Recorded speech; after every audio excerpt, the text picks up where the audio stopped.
ओम शांति। आज की अव्यक्त मुरली का शीर्षक है बाप दादा का विशेष श्रृंगार नूरे रत्न। आज रत्नागर बाप अपने रत्नों को देख हर्षित हो रहे हैं। देख रहे हैं कि हर एक रत्न यथाशक्ति पुरुषार्थ कर आगे बढ़ रहे हैं। हर एक अपने आप को जानते हो कि हम कौन सा रत्न है। कितने प्रकार के रत्न होते हैं? 8 रत्न हैं। आप कितने नंबर के रत्न हो? हीरे के संग्रह हीरे समान नहीं बने हो। रत्न तो सभी हो, लेकिन एक रत्न है जिनको कहते हैं नूरे रत्न। तो क्या सभी नूरे रत्न नहीं हो? एक तो नूरे रत्न, दूसरे हैं गले की माला के रत्न। तीसरी स्टेज क्या है जानते हो? तीसरे हैं हाथों के कंगन के रत्न। सभी से फर्स्ट नंबर है नूरे रत्न। वह कौन बनते हैं? जिनके नैनों में सिवाय बाप के और कुछ भी देखते हुए भी देखने में नहीं आता है, वह है नूरे रत्न। और जो अपने मुख से ज्ञान का वर्णन करते हैं, लेकिन जैसा पहला नंबर सुनाया कि सदैव नैनों में बाप की याद, बाप की सूरत ही सभी को दिखाई दे, उसमें कुछ कम है। वह गले द्वारा सर्विस करते हैं, इसलिए गले की माला का रत्न बनते हैं। और तीसरा नंबर जो हाथ के कंगन का रत्न बनते हैं, उनकी विशेषता क्या है? किस न किस रूप से मददगार बनते हैं। तो मददगार बनने की निशानी यह बाहों के कंगन के रत्न बनते हैं। अब हर एक अपने से पूछे कि मैं कौन सा रत्न हूँ? पहला नंबर, दूसरा नंबर व तीसरा नंबर। रत्न तो सभी हैं और बाप दादा के श्रृंगार भी तीनों ही हैं।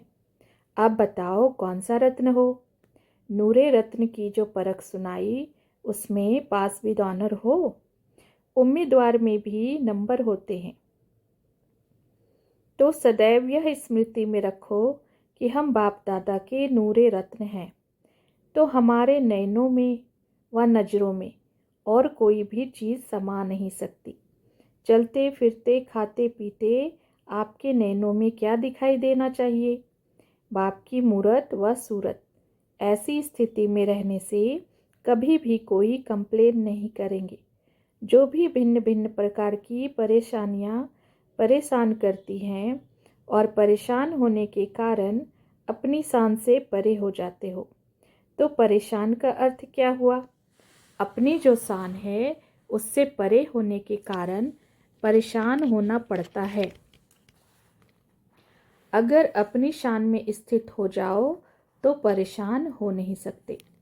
तो सर्व परेशानियों को मिटाने के लिए सिर्फ शब्द के अर्थ स्वरूप में टिक जाओ, अर्थात अपनी शान में स्थित हो जाओ। तो शान में मान सदैव प्राप्त होता है, इसलिए शान मान कहा जाता है। तो अपनी शान को जानो। जितना जो अपनी शान में स्थित होते हैं, उतना ही उनको मान मिलता है। अपनी शान को जानते हो? कितनी ऊंची शान है। लौकिक रीति भी शान वाला कभी भी ऐसा कर्तव्य नहीं करेगा जो शान के विरुद्ध हो। अपनी शान सदैव याद रखो, तो कर्म भी शानदार होंगे और परेशान भी नहीं होंगे। तो यह सहज युक्ति नहीं है परेशानी को मिटाने की। कोई भी बुराई को समाप्त करने के लिए बाप की बड़ाई करो। सिर्फ एक मात्रा के फर्क से कितना अंतर हो गया है। बुराई और बड़ाई, सिर्फ एक मात्रा को पलटाना है।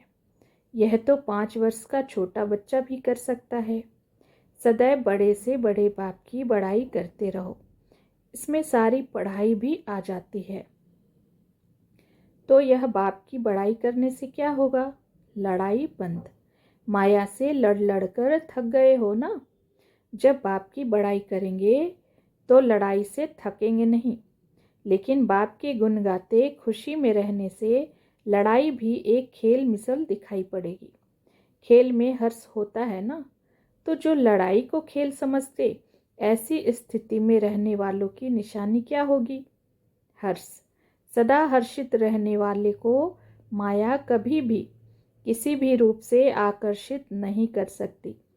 तो माया की आकर्षण से बचने के लिए एक तो सदैव अपनी शान में रहो, दूसरा माया को खेल समझ सदैव खेल में हर्षित रहो। सिर्फ दो बातें याद रहे तो हर कर्म यादगार बन जाए। जैसे साकार में अनुभव किया, कैसे हर कर्म यादगार बनाया,